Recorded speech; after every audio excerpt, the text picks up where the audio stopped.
안녕하세요. 반갑습니다. 11월 1일 월요일입니다. 함께하고 있는 저는 포트리 교회를 섬기는 김현수입니다. 새로운 한 달이 시작되는 첫날이지만 한 해가 마무리되는 마지막 바로 전달의 시작입니다. 가을의 만연함과 형형색색의 아름다움으로 장식되는 산과 들을 바라보면서 마지막을 아름답게 장식하는 모습에 깊은 감동을 받습니다. 이스라엘 백성들의 광야 생활의 끝에 전해진 모세의 잊지 말아야 할 하나님의 명령을 다시 한번 반복하면서 오늘날 하늘 가나안 앞에 있는 우리들에게 다시 한번 돌아볼 수 있는 귀한 기회를 가지게 됩니다. 오늘 말씀을 기도드리고 살펴보도록 하겠습니다. 저희들을 사랑하시는 아버지 하나님, 오늘 저희들에게 주신 은혜와 사랑으로 새로운 생명을 얻고 새로운 삶을 시작하게 하셨습니다. 그 은혜를 인하여 감사를 드립니다. 저희들의 마음속에 아름다운 마무리를 위해 삶을 뒤돌아보고 우리의 지금까지의 일들을 돌아보면서 부족하고 연약한 부분들을 인정하고 내려놓게 하시고 주님의 은혜와 능력으로 더욱 풍성해지고 온전하여지도록 역사하심을 구하게 하소서. 더 나아가 매일의 삶의 반복으로 여기지 않고 온전한 마음으로 명령에 순종하며 적극적인 삶의 태도를 가지고 열심을 다해 주님의 뜻을 이루어짐을 바라보며 동역하게 하옵소서. 오늘도 각자의 간절한 기도의 제목들이 있습니다. 주님 받아주시고 온전하게 해결해 주시며 마음으로 주님께 나아갈 수 있도록 하셔서 위로하여 주시며 채워주시고 역사하심을 바라며 기대하게 하셔서 삶을 통하여 경험적으로 주님을 알고 다른 사람들에게 전해주고 나타낼 수 있도록 역사하여 주옵소서. 오늘 바알보올 함께 살펴보려고 합니다. 역사하셔서 바르게 깨닫게 하시고 이해하게 하옵소서. 우리를 사랑하시는 우리 주님 예수 그리스도의 이름으로 간절히 기도드립니다. 아멘. 오늘 함께 살펴볼 내용은 바알보올입니다. 이 바알보올이라고 하는 말은 보올에서 섬기는 바알, 열리는 바알이라는 뜻의 모압의 우상신으로 이 생식과 출산을 관장하던 프리아푸스 여신을 가리킵니다. 바알보올 숭배에서는 신전 여사제와의 음란한 제사의식이 수반됩니다. 모압의 국가신 그모스와 동일시되기도 하지요. 출애굽한 이스라엘 백성들은 시딤에서 모압 여인들의 유혹에 넘어가 그들과 행음하며 그들이 숭배하던 바알보올에게 절하고 함께 제물을 먹음으로써 하나님으로부터 큰 진노를 샀습니다. 그 결과 이스라엘 진영 안에 치명적인 전염병이 돌아 무려 24,000명이 죽어갔습니다. 이 사건은 이스라엘 역사 내내 부끄러운 과거사로 기억되었고요. 또 그 죄악을 거울로 삼게 되었습니다. 시편 기자와 호세아 선지자는 이 사건을 역사적인 교훈으로 삼고자 했습니다. 저희가 또 바알보올과 연합하여 죽은 자에게 제사한 음식을 먹어서 그 행위로 주를 경노케 함을 인하여 재앙이 그 중에 유행하였도다. 시편에 있는 말씀이에요. 옛적에 내가 이스라엘 만나기를 광야에서 포도를 만남같이 하였으며 너희 열조 보기를 무화과 나무에서 처음 맺힌 첫 열매를 봄같이 하였거늘 저희가 바알보올에 가서 부끄러운 우상에게 몸을 드림으로 저희의 사랑하는 우상같이 가증하여졌도다. 호세아에 있는 말씀입니다. 한편 바알보올 숭배 사건 직후에 이스라엘은 징벌적 차원에서 미디안과의 전쟁을 치르게 되지요. 이 발람의 꾀로 이스라엘 백성들은 모압 여인의 유혹에 넘어가 바알보올에게 절하고 제물을 먹어서 하나님의 진노를 사는데요. 진영 안에 돈 이 전염병으로 인해서 참 많은 사람들이 죽었죠. 미디안을 정복했을 때 미디안의 5 왕과 함께 발람은 이스라엘 백성이 우상 숭배와 음행의 죄를 짓게 함으로 같이 죽게 됩니다. 그리고 불의의 싹을 탐하는 불법의 선지자, 거짓 선지자, 이스라엘 앞에 올무를 놓아서 우상 숭배와 음행을 하게 한 선지자로 기록되었던 것이죠. 신명기 4장 3절 4절에서 이스라엘 백성들은 추가적인 역사 수업을 받게 되는데요. 이는 과거를 기억하게 해줄 뿐만 아니라 그 경험을 통해서 그들이 배워야 할 영적, 실제적 진리를 기억하게 하기 위함이었습니다. 그것은 바알볼 사건이에요. 바알볼 사건은 발람이라는 선지자가 발락이라고 하는 모압 왕의 요청에 따라 하나님께서 가지 말라고 하셨음에도 불구하고 가고 싶어 안다라는 그에게 심지어 그가 타고 가는 당나귀의 입을 열어서 발람이 얼마나 잘못하고 있는지를 바라보게 하고 깨닫게 합니다. 그럼에도 간 이 발람 선지자는 하나님께서 허락한 말씀 외에는 하지 못하도록 했고요. 그러므로 인해서 발락에게 대단히 큰 미움을 사게 됩니다. 이런 발람은 거기서 끝나지 않고 이스라엘 백성들에게 효과적으로 망가질 수 있는 방법을 제시하게 되죠. 이 발락에게. 이러한 일들을 통해서 겪어진 새로운 사건이 바알볼 사건입니다. 이스라엘 백성들이 지나온 높은 고원지대와 강 사이는 요단 동편에도 역시 폭이 여러 마일이나 되는 평야가 있었는데요. 그것은 강을 따라 멀리까지 펼쳐져 있었습니다. 이 그늘진 골짜기의 기후는 열대성이었는데요. 그곳에는 시띠나무 혹은 아카시아라고 불리우는 나무가 무성해서 이 평야를 시딤골짜기라고 불렀습니다. 이곳에 이스라엘 백성들이 진을 쳤고요. 그 진은 강변에 있는 아카시아 숲속에서 쾌적한 안식처를 발견하게 됩니다. 그렇지만 이 매혹적인 환경 가운데서 이스라엘 백성들은 무장한 군대거나 광야의 맹수보다 더 치명적인 악을 만나게 되는데요. 자연의 혜택이 매우 풍부한 이 나라는 그곳에 사는 거민들로 말미암아 더럽혀졌습니다. 그들에게 메인 신으로 주신 바알의 예배에서 가장 비열하고 간악한 장면이 날마다 공공연하게 일어나게 되는데요. 사방에는 백성들의 비열하고 부패함을 암시하는 우상 숭배와 방탕한 흔적들이 여기저기 흩어져 있었습니다. 이러한 환경이 이스라엘 백성들에게 부패한 감화를 끼쳤어요. 그들의 마음은 끊임없이 암시되는 비열한 생각에 익숙해지고 그들의 아니라고 나태한 생활은 그들의 생활을 문란하게 해서 자신들이 거의 의식하지 못하는 사이에 하나님께로부터 떠나 쉽사리 유혹의 희생물이 될 상태에 들어가고 있었던 것이죠. 그들의 요단강가에 진을 치고 있는 동안에 모세는 가나안을 정복할 준비를 갖추고 있었습니다.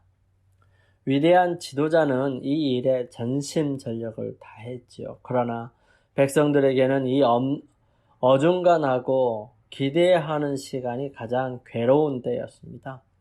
여러 주일이 지나가기 전에 그들은 덕행과 성실함에서 매우 크게 이탈하게 되고요. 그들의 역사를 더럽히고 말았다는 것입니다. 최초에는 이스라엘 백성과 인근 이방인 사이에 거의 교제가 없었어요.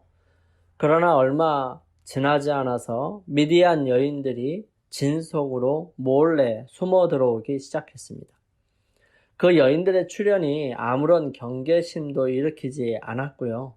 그들의 계획이 매우 조용히 진행되었으므로 모세도 그 문제에 주의를 기울이지 않았었던 것 같습니다.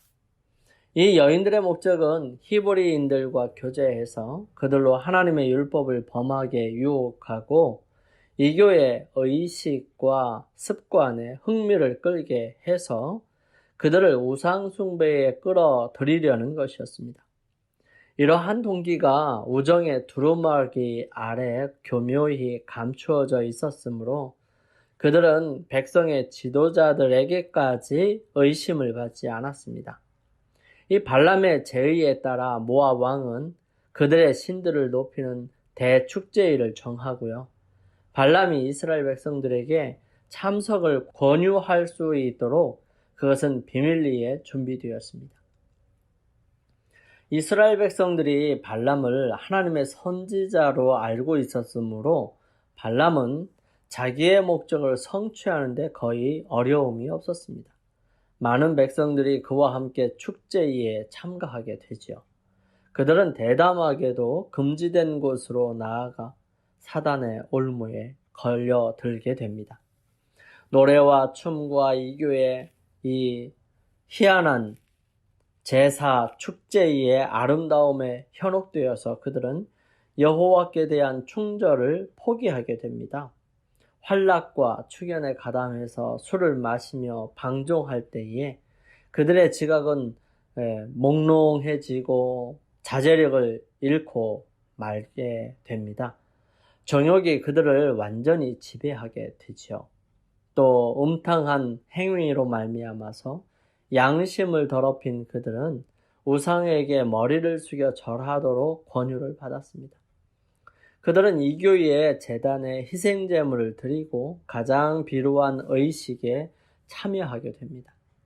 오래지 않아서 이 독소는 치명적인 전염병처럼 이스라엘 진영에 퍼지게 되고요. 전쟁으로 원수를 정복해야 할 이들이 이방 여인의 간계에 정복당하고 맙니다. 온 백성이 들떠있는 것처럼 보였어요.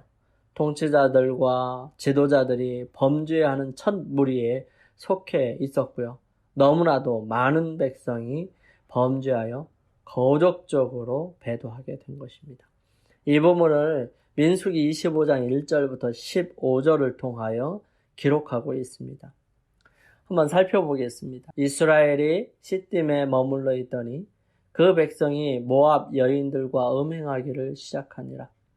그 여자들이 그 신들에게 제사할 때에 백성을 청하며 백성이 먹고 그들의 신들에게 절하므로 이스라엘이 바알브올에게 부속된지라. 여호와께서 이스라엘에게 진노하시니라. 여호와께서 모세에게 이르시되 백성의 두령들을 잡아 태양을 향하여 여호와 앞에 목매어 달라. 그리하면 여호와의 진노가 이스라엘에게서 떠나리라. 모세가 이스라엘 사사들에게 이르되 너희는 각기 관할하는 자 중에 바알브올에게 부속한 사람들을 죽이라 하니라. 이스라엘 자손의 온 회중이 회막문에서 올 때에 이스라엘 자손 중 한 사람이 모압과 온 회중의 목전에 미디안의 한 여인을 데리고 그 형제에게로 온지라.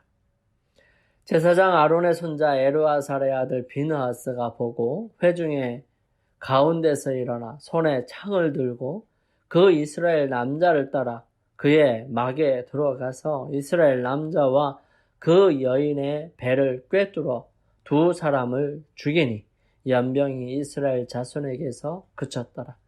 그 연병으로 죽은 자가 24,000명이었더라. 여호와께서 모세에게 일러 가라사대 제사장 아론의 손자 엘르아살의 아들 비느하스가 나의 질투심으로 질투하여 이스라엘 자손 중에서 나의 노를 돌이켜서 나의 질투심으로 그들을 진멸하지 않게 하였도다. 그러므로 말하라. 내가 그들에게 나의 평화의 언약을 주리니 그와 그 후손에게 영원한 제사장 직분의 언약이라. 그가 그 하나님을 위하여 질투하여 이스라엘 자손을 속죄하였음이니라. 죽임을 당한 이스라엘 남자 곧 미디안 여인과 함께 죽임을 당한 자의 이름은 시므리니 살루의 아들이요 시므온인의 종족 중 한 족장이며 죽임을 당한 미디안의 여인의 이름은 고스비니 수루의 딸이라. 수루는 미디안 백성 한 종족의 두령이었더라. 이스라엘이 주변에 있는 이방 국가들을 진멸하는 것을 보는 것은 매우 불편한 일이지만 여기에 등장하는 사건은 하나님께서 이스라엘 백성들에게 그러한 명령을 주실 수밖에 없었던 이유를 아주 잘 설명해 줍니다. 이스라엘은 주변 국가들의 유일하신 참 하나님을 나타내 보이기 위한 증인으로 부름을 받았습니다.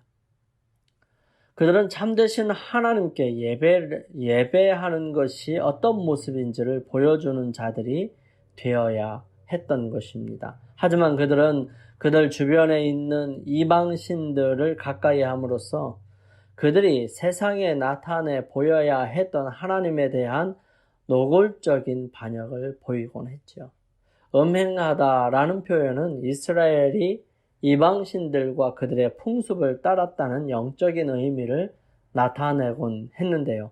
이 경우에는 적어도 초기에는 그들 가운데 실제로 성적인 범죄가 행해졌음을 보여주는 것입니다. 여기에서 사단은 다시 한번 인간의 타락한 본성을 이용해서 이방 여인들로 하여금 자신들을 유혹의 손길에 내어준 이스라엘 남자들을 범죄에 빠져들게 했던 것입니다. 의심의 여지 없이 육체적인 음행은 영적인 음행으로까지 이어졌습니다. 이 사건에 연루된 사람들은 이방 신을 숭배하는 일에도 동참하게 되었고요. 이스라엘이 바알부올에 가담하여 거짓 신에게 제사까지 드리게 되었던 것입니다. 그들은 지금껏 배우고 들었던 모든 것에도 불구하고 자신들의 욕망과 정욕 앞에 그 모든 것을 다 내던져 버렸습니다. 사단은 이스라엘을 우상숭배로 인도하기 전에 먼저 방탕으로 유인을 하였습니다. 그들 자신 속에 있는 하나님의 형상을 모독하고 당신의 성전을 더럽히는 자들은 하나님께 욕을 돌리는 어떤 일이라도 주저없이 행해서 그들의 부패한 마음의 욕망을 만족시킬 것입니다. 유욕의 방종은 지력을 약화시키고 영혼의 가치를 바닥으로 내리칩니다. 동물적 기호의 만족으로 도덕적, 지적 능력은 마비되죠. 그리고 정욕의 노예가 된 자는 하나님의 율법의 신성한 의무를 깨닫고 속죄의 감사함을 알고 영혼에게 바른 가치를 부여하는 일이 불가능한 것입니다. 선과 순결, 진리와 하나님께 대한 존경심, 거룩한 사물에 대한 사랑 등 인간을 하늘의 세계로 연결시키는 모든 거룩한 애정과 고상한 소망은 세욕의 불에 타 버리지요. 이런 것들은 함께 공존할 수가 없습니다. 그 영혼은 캄캄하고 황폐된 황무지와 악신들의 거처와 각종 더럽고 가증한 새에 모이는 곳이 되는 것입니다. 하나님의 형상으로 지음을 받은 인간들이 짐승의 수준으로 전락하게 되지요. 어떻게 이런 일이 벌어지게 되었을까요? 첫 번째, 죄, 곧 육체적인 음행을 저지르는 일에 있어서 양심을 버렸을 때 다음 단계, 곧 영적인 죄에 빠지는 것은 너무나 쉬운 일인 것입니다. 이것이 바로 사단의 최종적인 목표였어요. 그들이 얼마나 타락했던지 본문에 의하면 이스라엘 자손의 온 회중이 회막문에서 울고 있을 때 이스라엘 자손 중 한 사람이 모세와 온 회중의 눈앞에 미디안 여인을 데리고 오는 일조차 있었던 것입니다. 영감의 말씀 보겠습니다. 하나님의 백성들을 공격함. 사단은 여러 세대를 통하여 바알볼에서 그처럼 성공을 거둔 동일한 유혹으로 이스라엘 중에 가장 강한 자들과 귀인들을 파멸시켰다. 세상 끝이 가까이 이를수록 하나님의 백성으로서 하늘 가나안의 변경에 서 있는 우리에게 사단은 옛날처럼 우리를 아름다운 땅에 들어가지 못하도록 하기 위하여 배전의 노력을 기울일 것이다. 우리 함께 기도드리겠습니다. 저의 마음과 생각 그리고 정신을 하나님께 온전히 내어 드림으로 영적인 순결을 유지하며 살고 싶습니다. 아버지 하나님, 저희들 붙들어 주시고 저희들과 함께하여 주옵소서. 세상의 많은 유혹 앞에서 단호히 하나님의 뜻 행하기를 즐겨하는 믿음의 백성이 되게 하여 주옵소서. 그러므로 매일매일 주님의 능력으로 승리하고 주님을 다른 사람들에게 온전히 나타낼 수 있도록 인도하여 주시옵기를 저희들을 사랑하시는 예수님의 이름으로 간절히 기도드립니다. 아멘. 자, 오늘 하루를 승리하시기 위하여 주님 앞에 나아가는 시간을 갖겠습니다. 개인적으로 주님 앞에 기도하는 시간을 갖고요. 저는 내일 아침 이 시간 다시 찾아뵙겠습니다. 감사합니다.